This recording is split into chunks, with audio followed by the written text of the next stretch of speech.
Hi everybody, welcome to part 7 of Monty's ongoing restoration.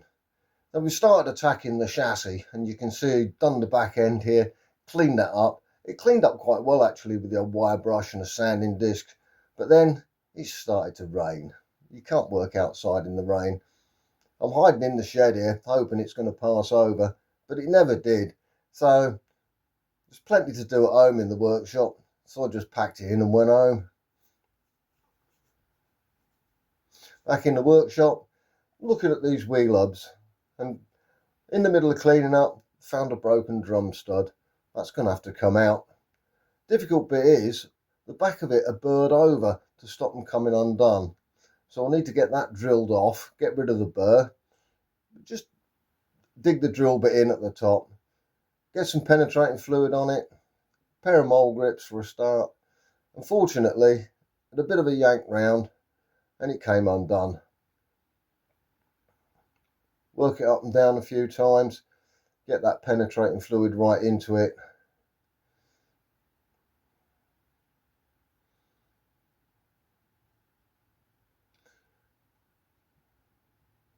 And then just work the mole grips around and unscrew the thing.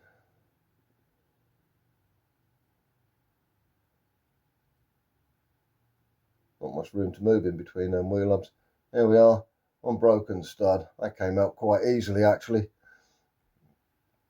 I'll put that on the shopping list. Anyway, carry on, cleaning up there, all de-rusted, and a fresh coat of the red oxide.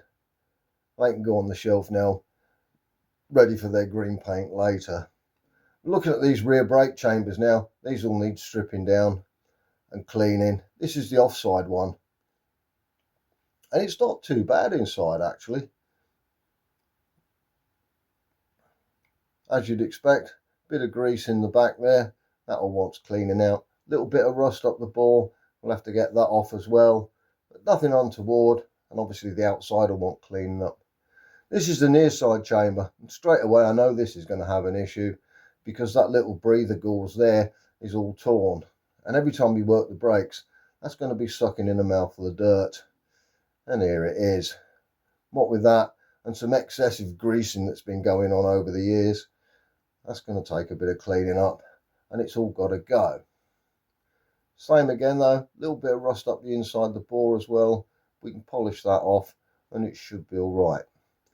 So we've got it on the bench now, front bit's all stripped down. This is the offside one. That's that little breather gauze.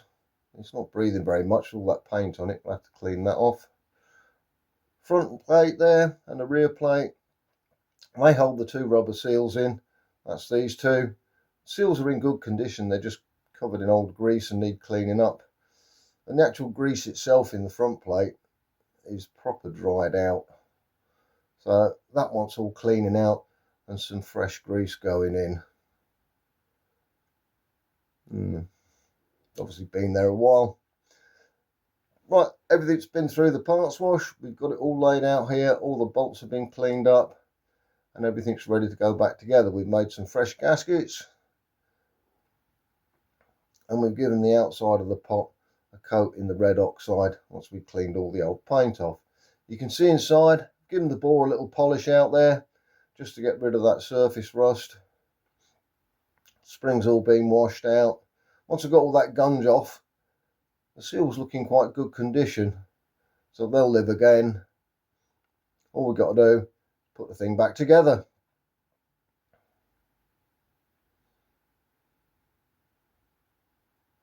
Start off, bit of grease up the inside of the bore.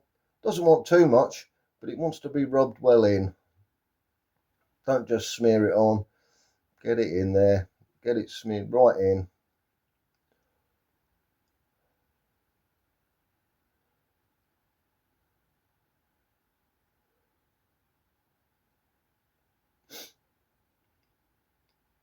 Makes a mess of your glove, so we'll have a fresh glove. We'll be smearing grease over everything else, especially not over the nice new paint. Get our piston. Carefully put the seal in. Don't want to get it pinched on anything. Slides in quite nicely. That'll do. Spring goes on next. and then gasket first, then the top plate. I should have put the gasket on before I put the spring in, actually, because I'm now getting all tangled up here. Never mind. Gasket on, spring in, front cover goes on now. And you've got to get that spring located in the top of the front cover. Bit of fiddling about. Once it's located, hold the top down. Put the two locking nuts on. Now we've got it back together. Just put this breather piece on the side. This is the near side one with the broken gauze. So I need to get a new gauze for that. But I'll put the little plate on the side, put the screws in for the time being. Don't want to lose them. Quick try the piston. If I stick my finger over the air intake hole, you can see it holds pressure. It's not full pressure, obviously, but yeah, looks like that's a good one. Job done. The militants in the army had a bit of a reputation for bad brakes, and there can be all sorts of reasons why that can happen. Here's one. These are the brake pipes from the offside rear chamber. That round the corner pipe is where it fits onto the back of the chamber.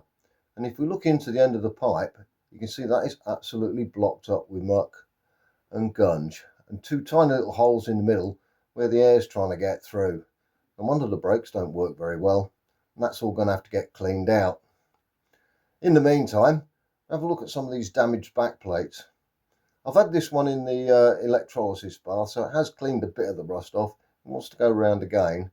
You've got that big crease in the corner, and there's a bit of a dent down on this side as well. So we'll see what we can do with that before we go ahead and paint it.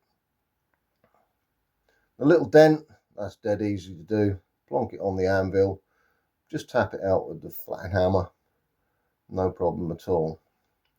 That curved up edge is going to give us some grief though.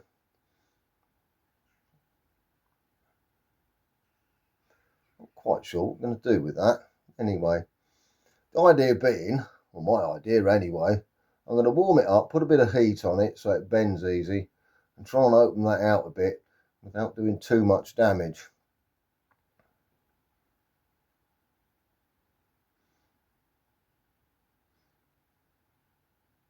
Now I'm sure there's going to be experienced sheet metal workers and panel beaters out there who'll be telling me I'm doing this all wrong. Maybe I am, but anyway, it's sort of working for me.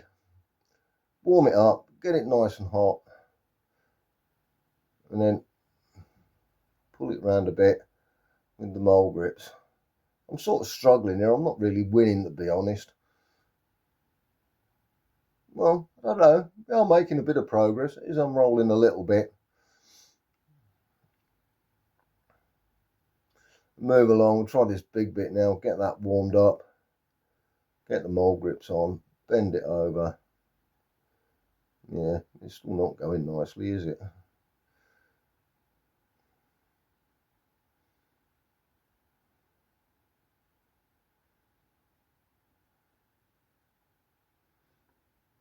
Even though it's been in the electrolysis bucket, there's still a bit of gunge trapped underneath that that edge. But now we're peeling it up. You can see it's sort of oil and grease burning off there. The mole grips weren't working very well, so we'll have a go with the big hammer. I like a big hammer.